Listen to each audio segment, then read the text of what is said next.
안녕하십니까. 토노코 말합시다의 아나운서 황윤호입니다. 생후 16개월 입양아 정인이가 양부모의 지속적인 학대로 숨진 사건. 이 사건은 정말 우리 사회에 큰 충격을 줬습니다. 그동안 아동학대 사건이 발생을 할 때마다 관련 대책을 세웠습니다만 똑같은 일이 반복되고 있습니다. 우리 지역에서도 2017년 준이양 사건을 비롯해 지난 3년간 500건의 아동학대 사례가 발생됐고요. 전국의 피해 아동 발견율도 전국에서 두 번째로 높은 실정입니다. 자, 하지만 가해자에 대한 솜방망이 처벌과 전문 인력 또 분리시설 부족 등의 아동학대 근절을 위한 우리 사회 여건은 여전히 미흡하기만 합니다. 오늘 터놓고 말합시다에서는 아동학대 멈출 수 없나라는 주제로 함께하겠습니다. 더 이상 제2의 정인이가 발생되지 않도록 필요한 제도 개선과 협업 체계 확충 또 시민들의 인식 전환 등의 보완 대책들은 무엇인지 살펴보죠. 터놓고 말합시다는 사전 녹음 방송으로 진행하고 있습니다. 유튜브에서 KBS 전주총국이나 터놓고 말합시다를 검색하시면 실시간 보기와 다시 보기도 가능합니다. 많은 의견과 제보도 해주시길 바라겠습니다. 본격적인 토론에 들어가기 앞서서 도민들은 아동학대 근절 방안에 대해 어떻게 생각하고 계신지 김세별 리포터의 도민 인서트로 함께 들어보시죠.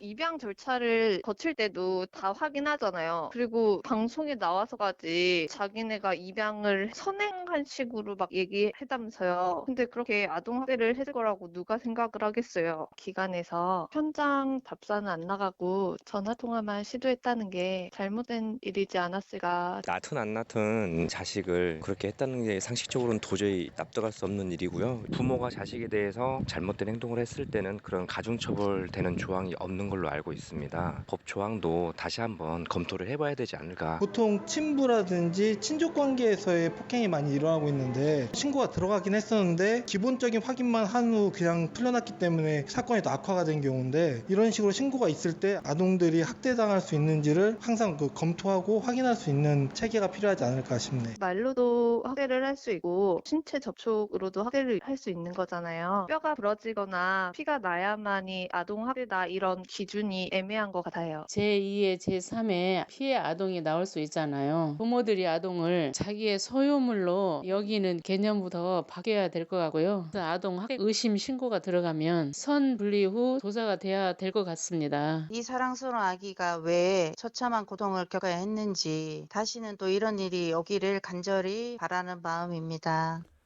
네, 도민들이 생각하는 아동학대 근절 방안에 대한 목소리를 들으셨습니다. 오늘 두 분 모시고 토론해보죠. 전 전북아동보호전문기관장이신 남원아동보호전문기관의 김원진 관장님 어서 오십시오. 안녕하세요. 예, 군산시와 익산시 아동보호전문기관 운영위원장이신 후원대학교 아동복지학과의 윤진주 교수님 어서 오십시오. 네, 안녕하세요. 반갑습니다. 예, 참 가슴 아픈 이야기들을 오늘 해야 될 것 같습니다. 16개월이면 어느 정도나 될까요? 뭐 아이를 혹시 관장님도 네. 키워보셔서 네. 아시죠? 네. 예, 얼마나 예쁠 그렇죠. 때일까요? 네. 그 아이의 웃음, 뭐 사진을 통해서 우리 정인이의 모습을 봤습니다. 꼭 정인이가 아니어도 참 그런데 얼마나 많은 학대를 받았고 이제 끝내 이제 목숨까지 앗아가게 된 그 어른 또 입양 부모의 사건이었습니다. 입양에도 포커스를 맞춰야 되겠습니다만 오늘 관장님 아동 학대의 본질을 좀 두고 살펴봐야 되겠습니다. 이 끊임없이 발생하고 있는 이 아동 학대 어떻게 봐야 되겠습니까, 먼저? 아동학대에 대한 부분들이 계속적으로 지금 사회적 이슈가 되고 있고, 이게 이제 뭐 천안 사건부터 시작해서 굉장히 작년부터 이슈가 되고 있고, 그 부분에 대해서 사람들의 관심들이 굉장히 늘어나고 또 여러 가지 대책도 나왔습니다. 예. 그런데 이제 저는 최근의 사건 하나를 가지고 우리가 좀 더 깊이 있게 논의해야 할 부분들에 대해서 말씀을 드리고 싶습니다. 예, 네. 얼마 전에 영하 18도에 5살짜리 아이가 밖으로 나와서 이렇게 헤매다가 발견이 되어서 보호가 됐죠. 그랬을 때 이제 많은 사람들이 뭘 얘기했냐면은 아이가 왜 저렇게 있어? 맞아. 그런 부분들을 많이 얘기했고요. 어느 그 메시지에서는 제가 언뜻 봤는데 이렇게 돼 있었어요. 이것도 학대 아니냐? 근데 아동학대 유형을 제가 얘기할 때는 기본적으로 아동복지법에 의해서 신체적, 정서적, 방임, 성학대 그렇죠. 이런 규정들을 얘기하고 있는데, 아직 우리 사회가 가지고 있는 학대에 대한 개념들이 신체 학대 중심에 대한 것들이 굉장히 강합니다. 예. 이 체벌, 그리고 체벌에 의해서 외부에 보여지는 부분들에 의한 개입, 이런 부분들이 굉장히 중요하게 생각하는 부분들이 많고요. 또 하나 이제 우리 사회가 가지고 있는 가장 커다란 게 너무나 변화가 빠른 부분들이 있습니다. 예. 우리 이제 아나운서님 학교 다닐 때 혹시 부모 교육 받으시고 이렇게 결혼하셨습니까? 제가 방송 전에도 그 말씀드렸습니다만 저는 사전 교육이 그런 부모 교육, 자녀 교육이 어떤 건지를 예. 한 번도 경험하지 못하고 또 교육받지 못하고 뭐 결혼해서 지금도 아이를 키우고 있는 그런 모습입니다. 대부분 그렇습니다. 근데 예. 이제 과거에는 제가 아이를 낳았을 때는 저는 이제 뭐 그런 교육을 받아본 경험들이 있었지만은 예. 굉장히 교만했습니다. 아이 잘 키울 줄 알았습니다. 그런데 직접 키워보니까 너무 어렵더라고요. 그럴 때마다 저에게 많은 도움을 줬던 것이 저희 어머니, 그다음에 장인어른, 그렇죠. 장모님이셨단 말이에요. 예.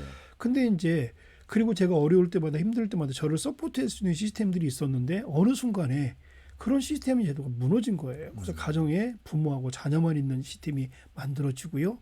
그다음에 이제 우리는 배워본 적도 없고 들어본 적도 없던 인권이라는 얘기들이 이제 수면 위로 올라왔습니다. 예. 그럼 어떤 게 인권이고 어떻게 지켜줘야 되고 어느 부분에 대한 부분들을 얘기할 것인가에 대한 기준들이 있다면 우리가 좀 더 적절하게 대응하는 관계를 가질 텐데 우리는 전혀 들어보지 못한 얘기들을 고민하고 있어야 되는 부분에 아이들은 지금 그런 교육들을 받고 또 거기에 대해서 얘기를 하고 있단 말이에요. 그러니까 부모 입장에서는 모르는 거에 대한 어떤 약간의 불안, 수치 이런 것도 있을 수 있고 스트레스도 있을 수 있고 예. 또 특히 이제 이렇게 내가 어려울 때 나를 도와줄 수 있는 지지 체제가 하나도 없는 상태에서 자녀를 양육한다는 것들은 또 굉장한 어려움이겠죠. 그다음에 코로나에 대한 감염병 그렇죠. 사건에서 뭐 외부에서의 어떤 접근이라든가 이런 것들이 이루어지지 않을 때 그 안에서 일어나는 부분들에 대한 어떤 도움이라든가 또는 여러 가지의 어떤 그런 그 접근 계획이라든가 이런 것들이 상당히 제약받는 이런 환경적인 변화들이 너무나 빠르기 때문에 예. 이런 부분들에 대해서 우리가 좀 더 포괄적이고 굉장히 러프한 시각에서 그리고 어떤 대응들을 어떻게 할 것인가에 대한 대책과 더불어서 정확한 어떤 그 정책이 만들어지면 시행할 수 있는 행정적인 수반들이 이루어져야 되는데 예. 지금 뭐 2014년 특례법이 만들어진 이후에 사망사고가 발생할 때마다 굉장히 많은 아동학대 대응 대책들이 만들어지고 있습니다. 그러니까요. 그럼 그 대책의 기본적인 것이 인프라의 부족이고 그다음에 뭐 인력의 부족이고 예산의 부족이라는 얘기들이 단골메뉴처럼 나오고 있는데 실제적으로 많은 전문가들이 지적하고 있는 현장에서 저도 그렇지만은 실제로 그런 어떤 예산이 수반되는 정책들이 같이 수반이 되는데 정책은 만들어지고 좋은 제도들은 만드는 예산 수반이 안 되는 거죠. 예를 들어서 지금 전라북도에는 전주시의 아동학대 비율이 집중화 현상 때문에 상당히 많습니다. 1년에 작년에 850군데거든요. 그러면 덕진구, 완산구로 나눠져 있기 때문에 최소한 한 구에서 400건 이상의 그러네요. 아동학대가 일어나고 있다고 봐야 되지 않습니까? 개입을 해야 되는데 지금 우리가 계속 경찰력을 얘기하는데 이제 경찰에는 APO라고 아동학대 전담 경찰관이 있습니다. 한 분씩 계세요. 그러면 그분들은 네. 이제 뭐 오전 9시부터 6시까지 네, 근무 형태가 그렇습니다. 예, 근데 예. 이제 그분들이 이제 굉장히 두 분 다 좋은 분들이고 적극적인 분들이라서 뭐 야간에도 나오시고 뭐 또 뭐 이렇게 하시는데 실제로 생각을 해보십시오. 365일 중에 800건이라면 하루에 3건씩 일어나는 분들 아닙니까? 그런데 그분들도 가정이 있고 자기 생활이 있고 그런데 야간에 모든 것들을 하루에 3건 일어나는데 동서남북으로 뛰어다닐 수는 없는 부분들이지 그렇죠. 않습니까? 이런 인력적인 부분들을 굉장히 오랫동안 얘기했는데 개선이 안 되고 있다는 것들은 알겠습니다. 대책들이 정확하게 지금 시행이 안 되고 있다는 얘기로 볼 수 있는 거죠. 예, 아동보호 전문기관에 계신 관장님으로서 총체적으로 상황들을 좀 짚어봐 주셨습니다.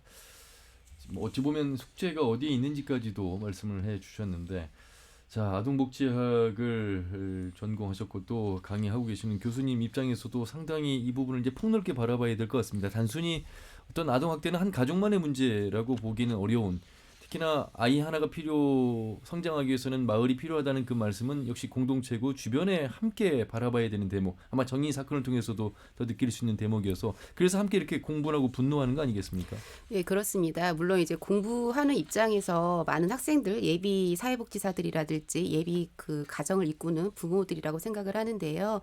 그 학생들하고도 이야기할 때에도 굉장히 좀 참혹한 이런 아동학대 사건들이 벌어지면 과연 너희가 5년 뒤, 10년 뒤에 가정을 읽었을 때 어떠한 모습으로 아름다운 가정을 이룰 수가 있을까라고 하는 고민들을 하죠. 예.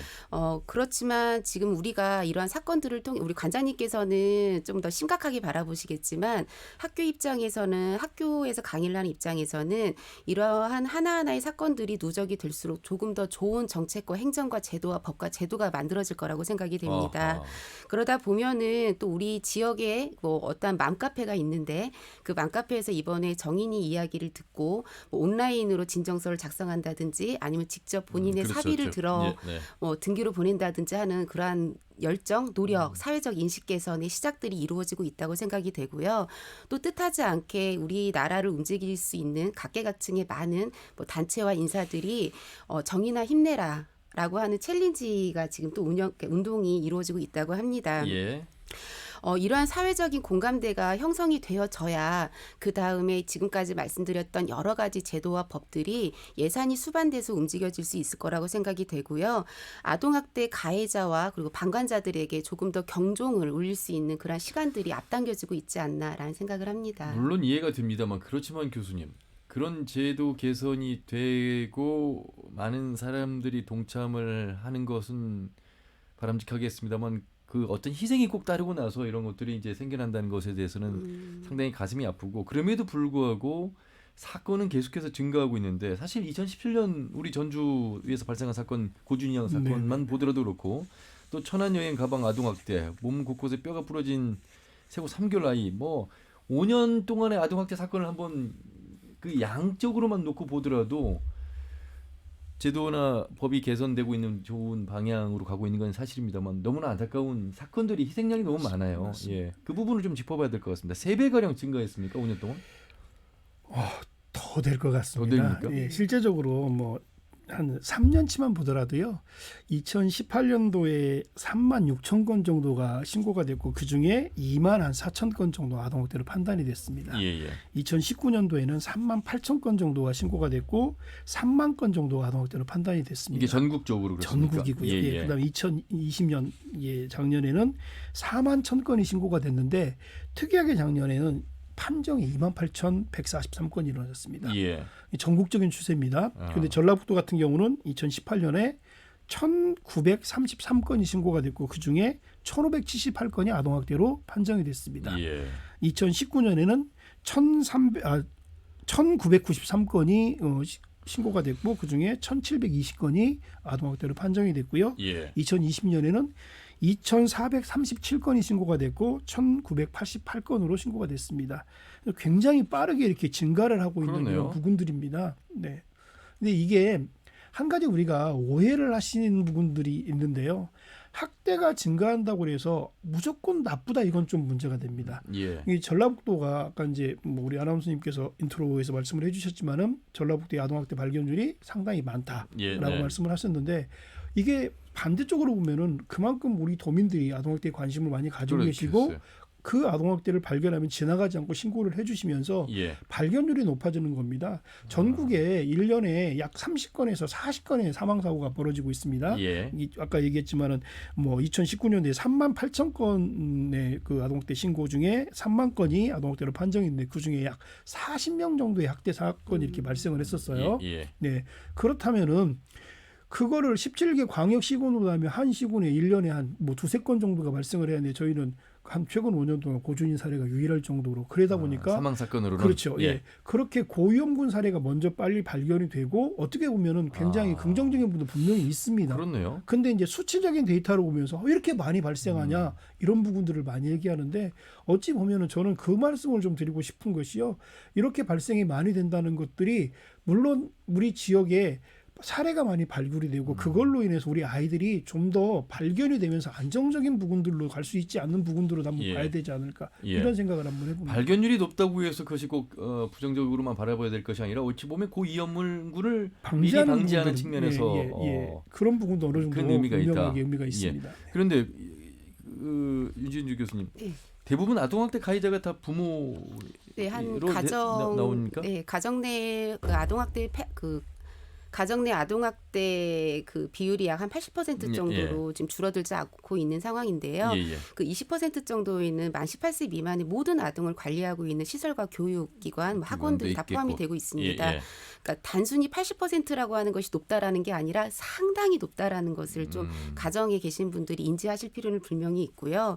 또 생각을 해보면 이번에 많은 사연들이 있지 않았었습니까? 예를 들어 뭐 지역에 조금 경제적인 활성화가 저지되는 됨으로 인해서 그 자립할 수 있는 가정의 기능들이 없어짐으로 인해 어려웠죠. 예, 많이 어려우셨고요. 또 하나는 저희가 지금 생각하는 것 중에 하나가 코로나19로 인해서 가정에 머무는 시간들이 너무 많았다라는 겁니다. 아하. 그러니까 어머니 아버님이 이제는 출근을 하시면서 아이들을 어느 기관에 맡기시고 그 기관의 전문가들이 이제 그 아이들과 활동하는 시간들이 많아졌는데 가정에 엄마 아빠와 아이들이 같이 있는 시간들이 너무 길다 보니까 훈련받지 못했던 부모들이 이 아이들의 갈등을 조정할 수 있는 전문가가 되지 못하셨다라는 거예요.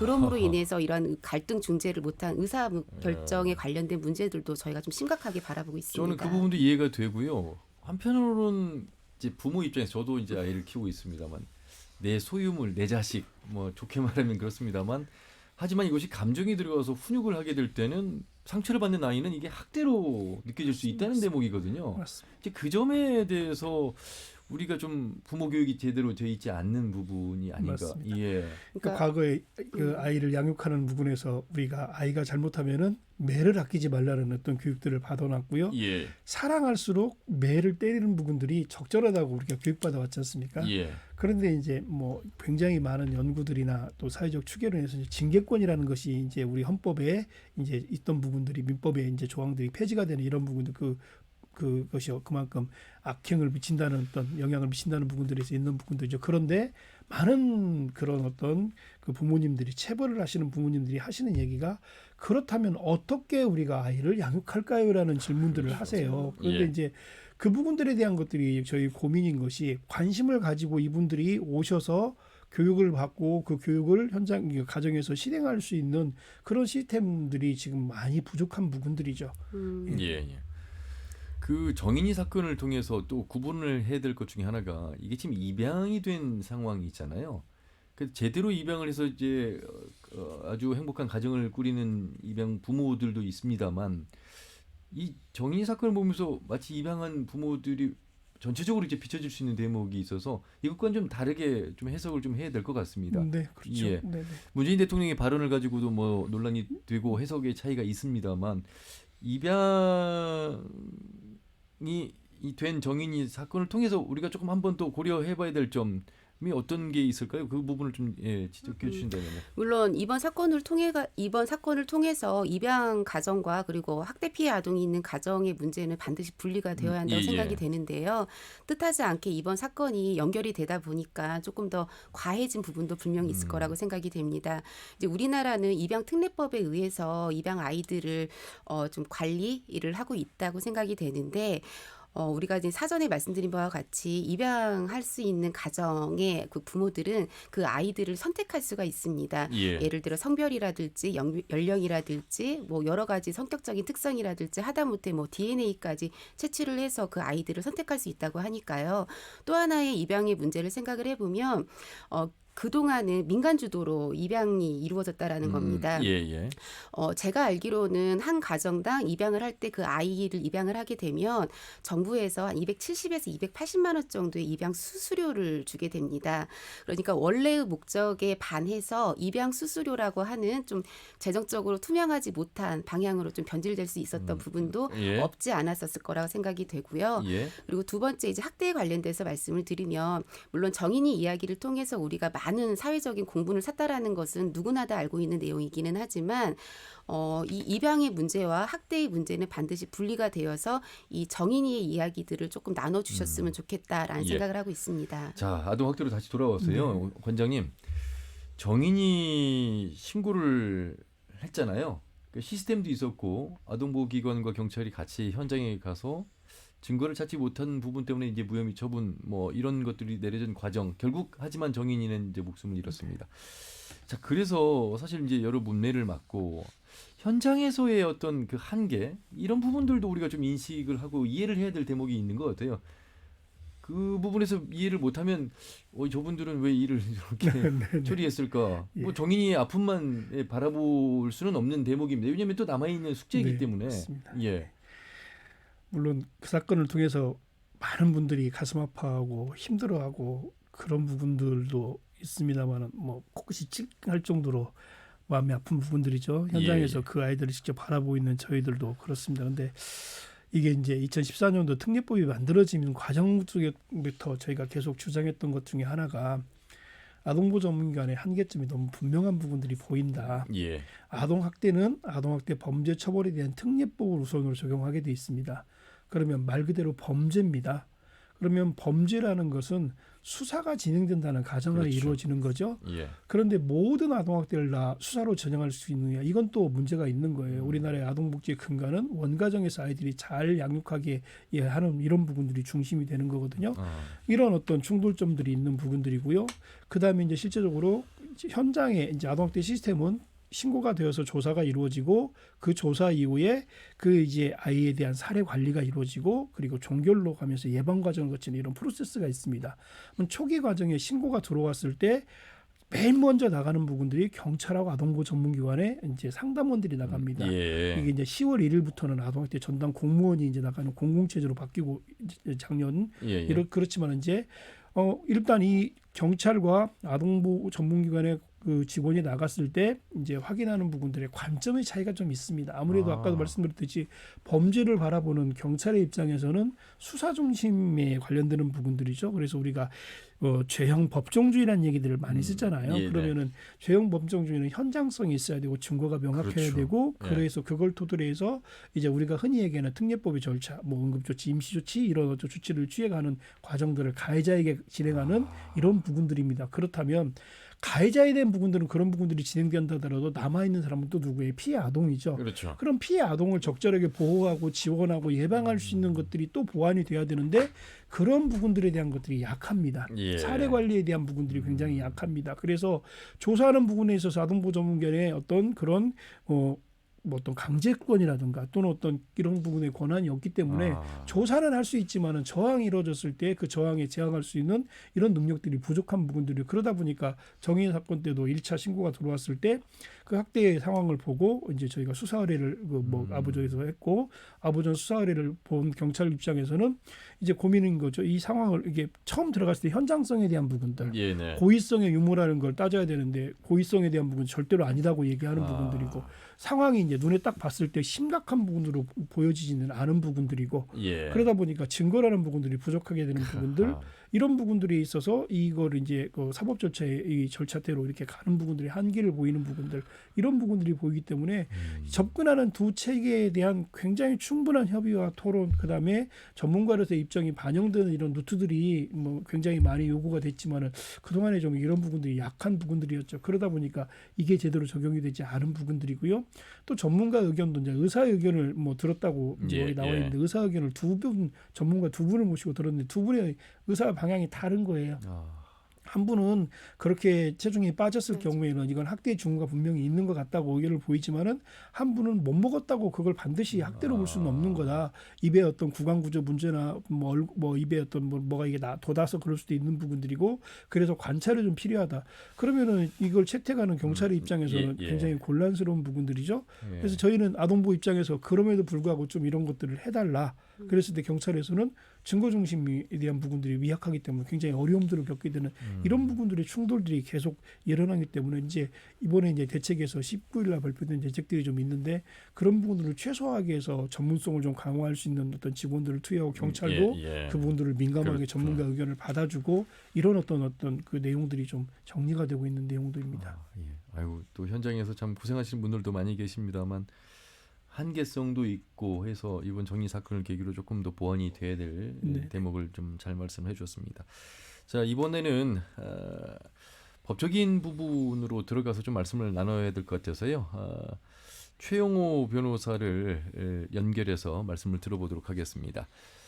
자 같이 들어주시죠. 예, 최 변호사님 안녕하세요. 예, 안녕하세요. 예. 지난 13일 검찰이 숨진 정인이 양모에게 당초 아동학대 치사에서 이제 살인혐의를 적용하지 않았습니까? 예, 뭐 그 부분을 본다면 처음에 이제 아동학대 치사로 기소를 제기했고 지금 재판이 시작되니까 이제 살인죄로 아마 공소장을 변경을 한 것 같아요. 예.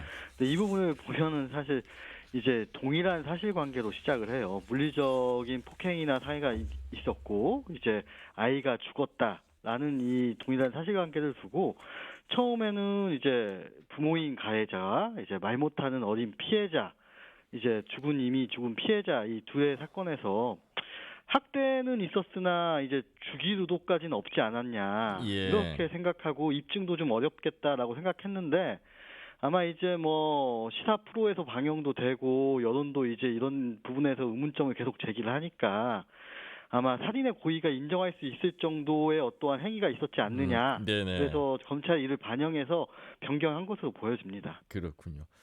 뭐 이 부분에 대해서 이제 많은 분들이 바로바로 살인죄가 적용될 것 같은데 왜 고민하느냐 뭐 이제 그런 이야기들이 많았습니다만 충분한 증거로 인해서 이제 살인 혐의를 적용한 사례가 됐습니다.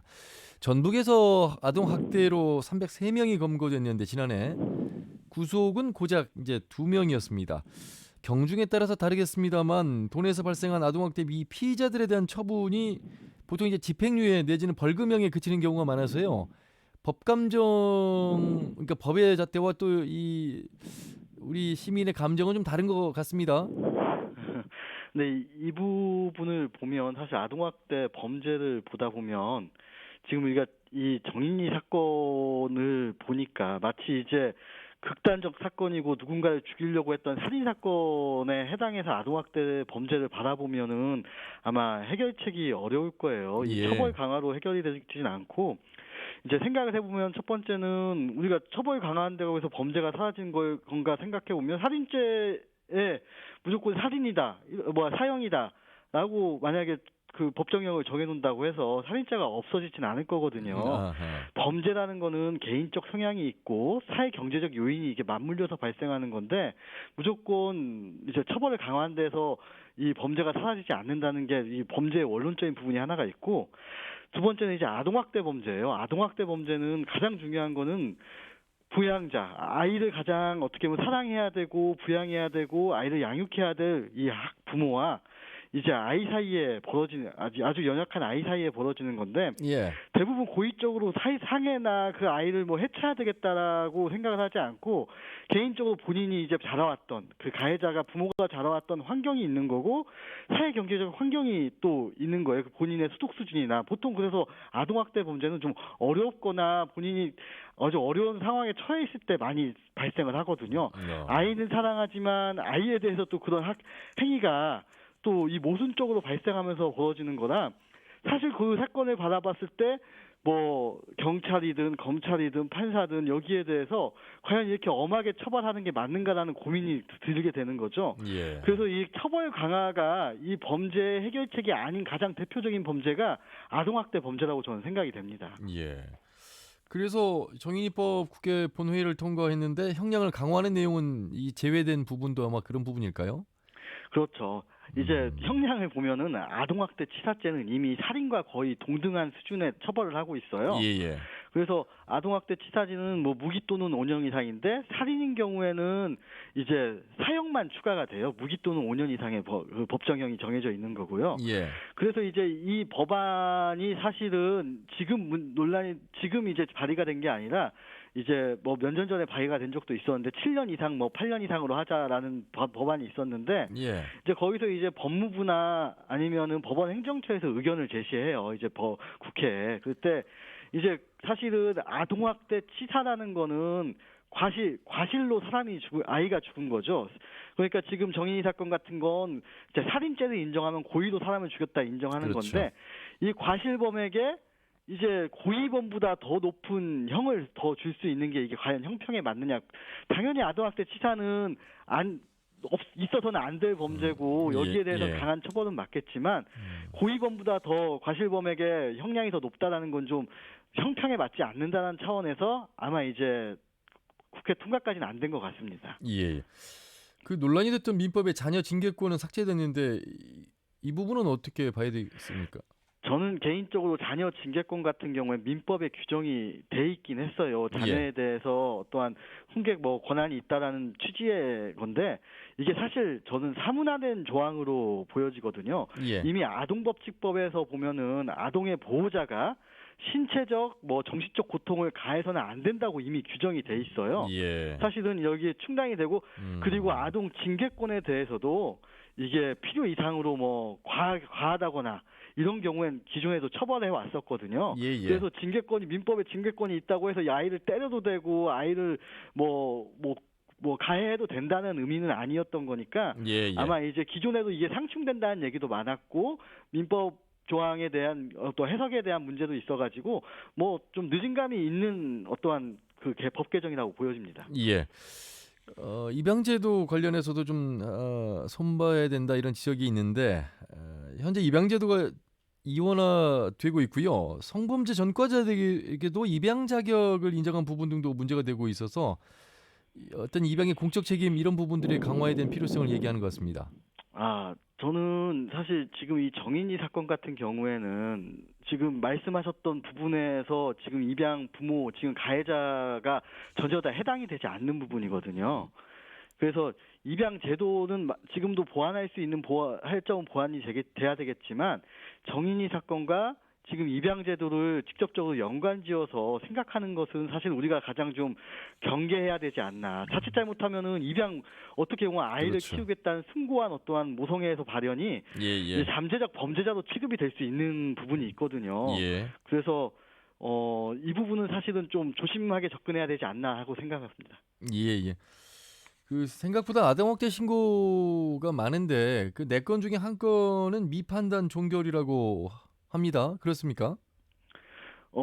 이제 아까 교수님께서도 말씀하신 걸 들었는데 예. 이 아동학대라는 건 정말 내밀한 부모와 자식 간의 어떠한 관계에서 벌어지는 거예요. 그래서 가서 모호하다. 보면 뭐 진짜 그런 부분이 있을 수도 있겠죠. 그럼 뭐 아이를 진짜 해쳐야겠다, 때리거나 해쳐야겠다고 뭐 던지거나 이런 분들이 있겠지만 대부분의 사건은 뭐 아이를 사랑하지만 아이가 울거나 아이가 보챘을 때 본인도 사실은 그렇게 자랐을 거예요. 본인도 뭐 부모가 때렸거나 뭐 부모에게서 그렇게 훈육을 받았던 분들은 아이에게 좀 그렇게 나타나는 거죠. 그래서 이게 강한 처벌을 하기는 어렵고 이걸 모두 다 형사 사건을 입건하기가 좀 어려운 부분은 좀 분명히 있습니다. 알겠습니다. 말씀 잘 들었습니다. 고맙습니다. 예, 감사합니다. 네, 최영우 변호사가 말씀 나눠봤습니다.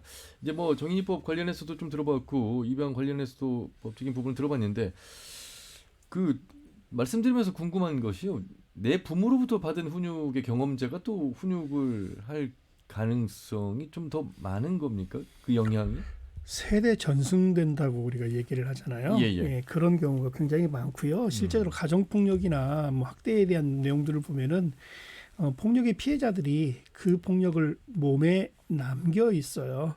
반데르 폴크라는 사람이 쓴 그런 책에 보면 몸은 기억하고 있다는 거예요. 그래서 내가 의식적으로는 그런 상황들이 굉장히 싫고 안 좋은 걸 알고 있지만 습관적으로 몸에 배어져 있는 부분들이 그래서 우리가 후생유전학이라는 부분들이 좀 굉장히 큰 뭐 떠오르는 부분들이잖아요. 옛날에는 세포만 이렇게 유전자만 유전이 된다고 했는데 지금은 환경까지도 유전이 된다는 이런 부분들 이런 것들을 볼 때 세대에 전승된다는 부분들은 굉장히 많은 부분들이고요. 그러다 보니까 내가 일어나는 부분들이 이게 잘못이라는 생각이 없이 자연적으로 일어나는 경우들이 굉장히 많아요. 아까 변호사님께서 말씀하신 징계권에 대한 부분들도 왜 우리가 그렇게 징계권을 폐지해달라고까지 청원을 했냐면요.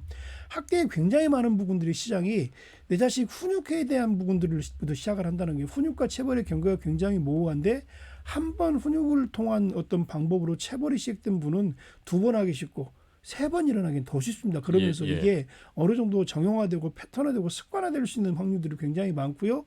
그렇게 이루어진 부분들은 끝까지 어떤 고위험 상황에서도 이 아이 내가 그런 어떤 의도를 가지고 온 게 아니다. 이 아이의 잘못을 내가 훈육하기 위해서 온 거라는 걸로 그 피해가 굉장히 많아요. 그래서 아동학대 사례의 약 35% 정도가 신체적 학대인데 그 신체적 학대의 상당히 많은 부분들이 훈육을 가장한 폭력이란 말이에요.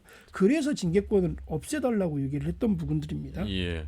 그래도 이제 정인처럼 이게 3번씩 그 이상의 또 신고가 들어갔을 때는 어떤 좀 이 학대 사건 아동 신고에 대해서는 조금 더 전담 부서가 좀 더 만들어져서 그래서 이번에 경찰도 이제 그렇게 전담 부서를 만든다고 밝힌 것 같은데 조금 더 그래도 구체적으로 조금 더 조사를 해볼 필요성이 있지 않을까? 한두 차례 신고도 아닌 여러 차례의 신고가 계속 반복된다는 건 그런 부분에서의 숙제가 좀 남아 있는 것 같습니다. 네, 물론 그래서 이번에 그 특례법 개정안에 뭐 1년에 2회 이상의 신고가 있었을 때는 예. 부모와 즉각 분리를 한다라고 하는 즉시 분리 제도에 대해서 이야기를 하고 있는데요. 예. 물론 꼭 2번이라고 하는 것에 한정될 필요는 없고요. 그 심각성을 바라볼 거라고 생각이 됩니다. 그렇기 때문에 이 아이들과 함께 생활을 하는 데 있어서 어떻게 더욱더 우리가 학대를 예방할 수 있는 방법들을 생각을 해본다라고 하면 잠깐 우리 관장님께서 말씀하셨던 것 중 약간 첨언을 하면 예. 사회 그 모방 이론이라고 하는 것이 있습니다. 네, 간단하게 이야기하면 그거일 것 같아요. 한 집단의 아이들에게는 막 인형을 때리는 모습을 보여주었고 한 집단의 아이들에게는 사랑한다 좋다라고 하는 모습을 보여줬던 거죠. 예. 그 아이들이 같이 그 추후에 한 반에 왔었을 때 그 때리고 맞는 장면을 봤던 아이들 같은 경우에는 그렇게 그 아이들이 그러한 환경에 놓여졌다라는 거고 예. 또 반대편은 그러지 않았다라는 겁니다. 그만큼 아이들 앞에서 찬물도 함부로 먹지 말라라고 하는 말이 조금 더 맞을 거라고 생각이 되고요. 예. 물론 우리가 사회생활을 하면서 기존에 있었던 것이 전승되고 전이되는 것은 맞다라고 생각이 되지만 그 끈을 지금의 시기에서 한 번 정도는 끊고 넘어가 줘야지 이 아이들이 10년, 20년에 우리나라를 조금 더 지탱할 수 있는 미래 인재들이 되지 않을까라고 생각을 합니다. 예. 자, 아동학대 멈출 수 없나라는 주제로 두 분과 함께하고 있습니다. 호원대학교 아동복지학과 윤진주 교수 그리고 남원아동보호전문기관의 김원진 관장과 함께하고 있는데 관장님. 네. 어쨌든 이제 현장에 출동하는 분이 아동보호전문기관의 직원 그리고 이제 경찰관 네. 또 경찰관 중에는 학대 예방 경찰관이라는 APO의 네. 경찰관이 계시지만 많지는 않고 있고 그럼에도 불구하고 최선을 다해서 하고 있는 모습 말씀하셨습니다. 그리고 이제 아동학대 전담 공무원제가 작년 10월부터 이제 시행이 되고 있어서 이분들의 업무 과중이나 이분들의 어떤 역량이 굉장히 중요한 것 같아요. 어쨌든 제일 먼저 출동하는 분들이 이분들이시기 때문에. 네, 맞습니다. 예. 네. 실제적으로 아까도 말씀드렸듯이 지금 전체 아동학대 사례는 계속 증가하는데 뭐 상담원이 늘어난다든가 경찰관의 어떤 그런 구조가 늘어난다든가 이런 부분들에 대한 것들은 상당히 부족한 부분들이고요. 예. 실제로 이제 아동학대 그 전담 공무원 같은 경우도 지금 이제 보건복지부하고 행정안전부하고 이제 기준이 조금 다르게 이제 기준이 제공되고 있습니다. 복지부 같은 경우는 50 학대 50케이스당 전담 공무원 한 명이면 되겠다는 생각을 하고 있고요. 행정자치부는 70명당 한 명 이렇게 지금 얘기를 하고 있습니다. 예. 제가 현실을 좀 말씀드리면요. 지금 아까 이제 거의 2,400건 정도의 작년에 신고가 들어왔고 재작년에는 거의 2,000건 정도의 신고가 들어왔습니다. 그 신고가 들어오면은 신고 이후에 이제 아동학대 그 아까 뭐 변호사님은 모든 것들을 다 뭐 형사 그 특례법 적용을 한다고 하는데 그렇지는 않습니다. 고위험군하고 저위험군으로 나눠서요. 행위에 대한 부분들, 위험에 대한 부분들로 나눠서 스크립트를 이제 저희가 적용을 하고요. 척도를 적용한 이후에 이제 고위험군은 그런 아까 특례법에 관련되는 부분들을 적용을 하지만 저위험군은 뭐 사례관리라든가 지속관찰 방문하면서 양육기법을 알려준다든가 상담기법을 한다든가 이런 부분들을 제공을 하고 있습니다. 그런데 그것이 상담원 1인당 2019년 통계를 보면은 1인당 한 2,000번 나갑니다. 그러면은 월 1일로 기준으로 하면은 저희가 5.6회를 나가는 겁니다. 상담원 1인당. 그리고 이제 그런 것들이 너무 많기 때문에 뭐 이제 국가가 포용국가 정책을 발표하면서 최소한 좀 낮추겠다 반절 정도로. 그런데 이제 외국 같은 경우는 미국의 사례를 저희가 많이 모방을 하니까 미국 같은 경우는 상담원이 17케이스를 합니다. 그러면 우리는 수치적으로 봐도 국가가 제시한 기준의 2배 이상의 사례를 관리하는 부분들이고요. 또 이게 이제 그보다 더 많은 게 이제 뭐 이번에 국정감사에서 남인순 의원의 어떤 자료를 보면은 뭐 그 1인당 다루는 케이스가 훨씬 수가 많은 부분들입니다. 이거는 현실적으로 굉장히 어려운 부분들이죠.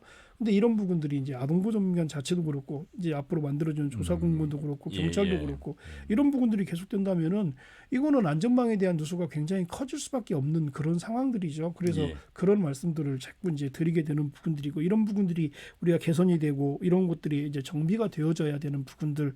그리고 이제 아까도 말씀드렸지만은 경찰이 이제 112로 신고가 되면 경찰도 우리가 흔히 모든 경찰이 똑같은 역할을 하고 있다고 생각을 하는데 그렇지 않습니다. 초기에 신고가 되면은 지역 경찰, 지구대나 이런 분들이 이제 가시게 되는데 지구대 한 번씩 가보시면은 굉장히 거기도 일이 많잖아요. 그래서 지금 아동보호전문기관이 오는 기관이라든가 또는 뭐 APO가 그 사건을 전달받고 오는 시간, 이 시간에 아이들을 보호하는 이런 부분들에 대한 것들이 충분하지 않기 때문에 아주 깊이 있고 심도 있게 이것을 관찰할 수 있는 이런 부분들도 없는 부분들이고요. APO도 숫자가 굉장히 부족한 부분들. 그다음에 수사팀도 아까 얘기했지만 우리 죄형 법정주의에 대한 정확한 증거, 현장성 알겠습니다. 이런 것들에 대한 부분들 그래서 각 예. 요소마다 어려운 점들이 발생하고 있는 그런 알겠습니다. 상황입니다. 이번에는 국회 법제화 상황을 좀 살펴보기 위해서 보건복지 간사를 맡고 있는 우리 지역 지역구 전주시 병의 김성주 국회의원을 연결해서 말씀 들어보도록 하겠습니다. 김 의원님 안녕하세요. 예, 안녕하세요. 예. 예. 자, 정의 사태를 이제 많이들 가슴 아프게 바라보셨고 그래서 정인이법이 이제 통과가 된 부분이 있습니다. 국회의원으로서 또 보건복지 간사로서도 이 사안을 좀 더 긴밀히 보셨을 것 같습니다.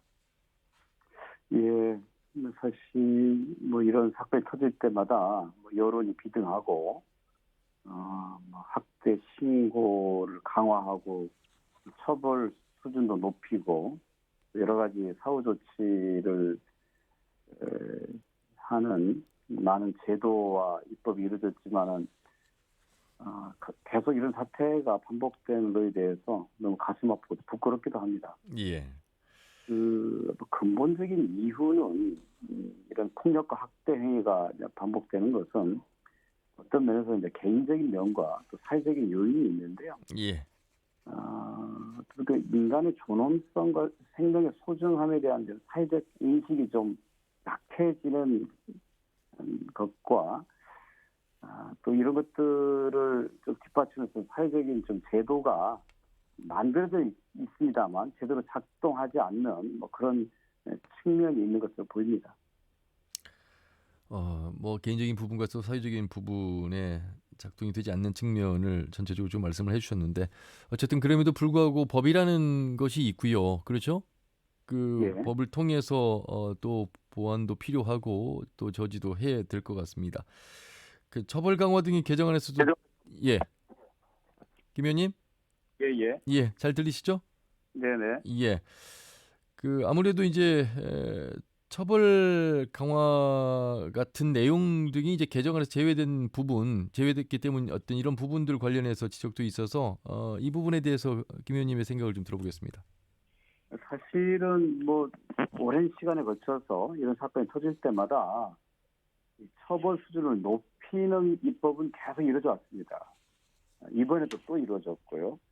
그런데 이제 회의적인 생각이 드는 것은 과연 이 사후적인 처벌의 강화가 이와 같은 비극적인 사태를 막는 효과가 있는지에 대해서 회의적이라는 것입니다. 이게 뭔가 근본적인 그 대응에 대한 그런 사회적인 좀 변화가 필요하다라고 하는 게 저희 생각입니다. 예.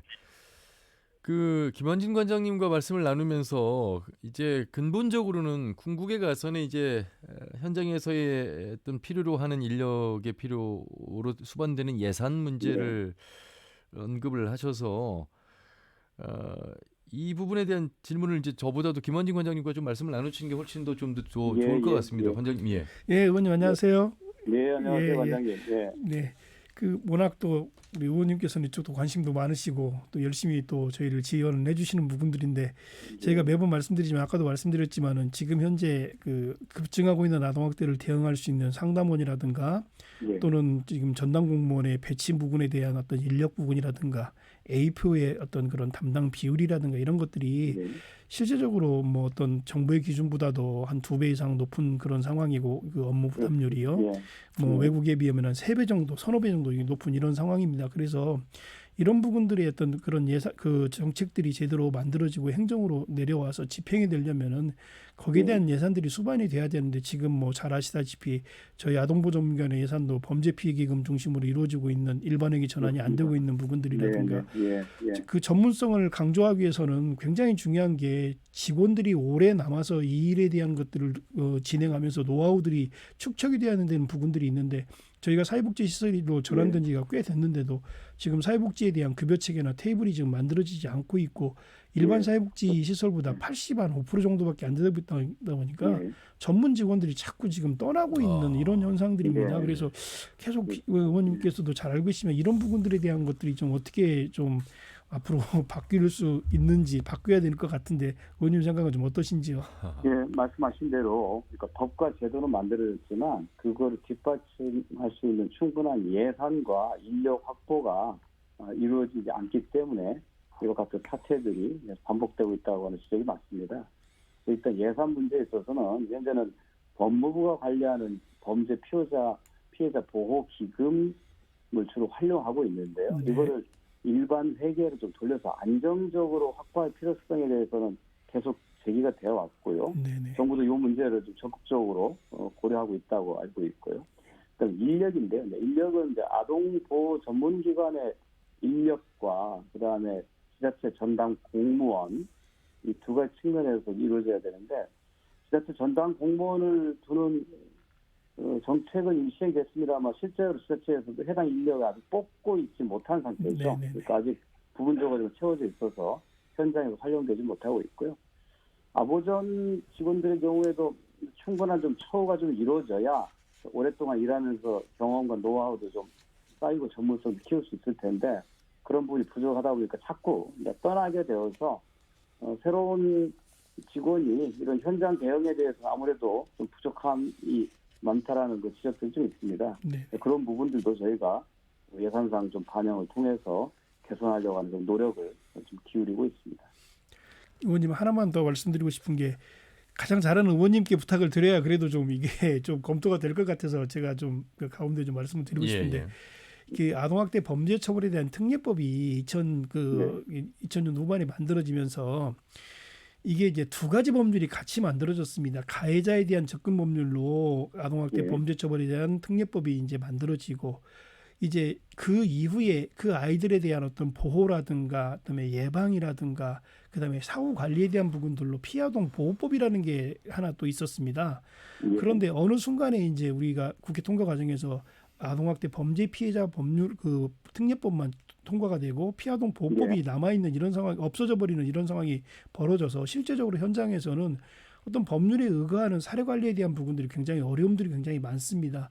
이번 대책에도 보면은 전체 대책이 거의 대부분이 이제 초기 조사 단계에 대한 부분들인데 조사 이후에 그 아이들을 관리하는 사례 관리에 대한 강제력이라든가 어떤 법률적 지원들이 부족하기 때문에 그 가해자로부터 아이들에게 프로그램이 진행된다든가 그 가정의 환경을 그 개선한다든가 접근하는 어떤 이런 부분들이 있어서 상당한 어떤 저항들이 이루어지는데 그 부분들에 대해서 의원님 워낙 잘 알고 계시니까 좀 검토를 좀 해주셨으면 어떨지 다시 한번 부탁을 드리고 싶습니다. 네, 굉장히 중요한 지적이고 이게 저희도 지금 현재 이제 주로 이제 보호책을 담은 제도는 이제 아동복지법에 돼 있고요.